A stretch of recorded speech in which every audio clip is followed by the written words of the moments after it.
ఈ కూటు ప్రభుత్వం ఆవేదన అర్థం చేసుకోకపోతే మాత్రం ఖచ్చితంగా రాబోయే రోజుల్లో ఈ పోరాటాన్ని మరింత ఉధృతం చేస్తామని చెప్పి సందర్భంగా తెలియజేస్తూ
కూటమి ప్రభుత్వం ఇచ్చిన ఆమోదించిన మెగా డిఎస్సి నోటిఫికేషన్ తాలూకా షెడ్యూల్ను తక్షణమే ప్రకటించాలని చెప్పి గత ప్రభుత్వంలోనే అనేక పోరాటాలు చేసి అనేక ఇబ్బందులు పడి 6 ఏళ్లు వెయిట్ చేశాం. తిరిగి డిఎస్సి రాకపోతే ఈ ప్రభుత్వం మేము అధికారులు వచ్చిన వెంటనే 16,000 పైగా ఉపాధ్యాయ పోస్టులు భర్తీ చేసని చెప్పి హామీ ఇచ్చారు. అదిగో డిఎస్సి ఇదిగో డిఎస్సి అని చెప్పి చివరికి ఈ రోజు నిర్లక్ష్యం చేస్తా ఉన్నారు, నిరుద్యోగుల్ని నయవంచన చేస్తున్నారు.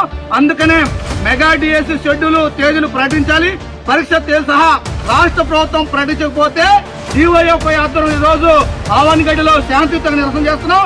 రేపు రాబోయే రోజుల్లో అన్ని జిల్లాల్లో పెద్ద ఎత్తున లక్షలాది మంది నిరుద్యోగులతో ఆందోళన చేస్తున్న ఈ ఆందోళనకు కూటమి ప్రభుత్వమే బాధ్యత వహించాల్సి ఉంటుంది. అందుకనే మేము సవనీయంగా ముఖ్యమంత్రి గారిని, విద్యాశాఖ మంత్రి గారిని అడుగుతున్నాం, మెగా డిఎస్సి షెడ్యూల్ ప్రకటించండి, తేదీలు చెప్పండి. లేని పక్షంలో ఈ ఆందోళనకు ఈ ఉద్యమాలకు మీరే బాధ్యత వహించాల్సింది ఉందని చెప్పి సందర్భంగా తెలియజేస్తున్నాం.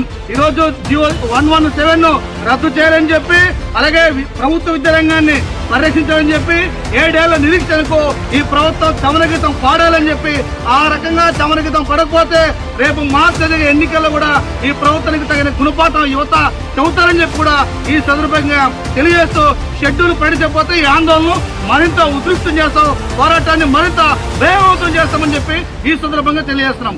జి రామన్న, డివైఎఫ్ఐ రాష్ట్ర ప్రధాన కార్యదర్శి. मेरा ये चैनल सब्सक्राइब करें और मेरे हर अपडेट आपको मिले, इसके लिए बेल आइकन जरूर दबाइएगा। आप सभी को मेरी ढेर सारी शुभकामनाएं।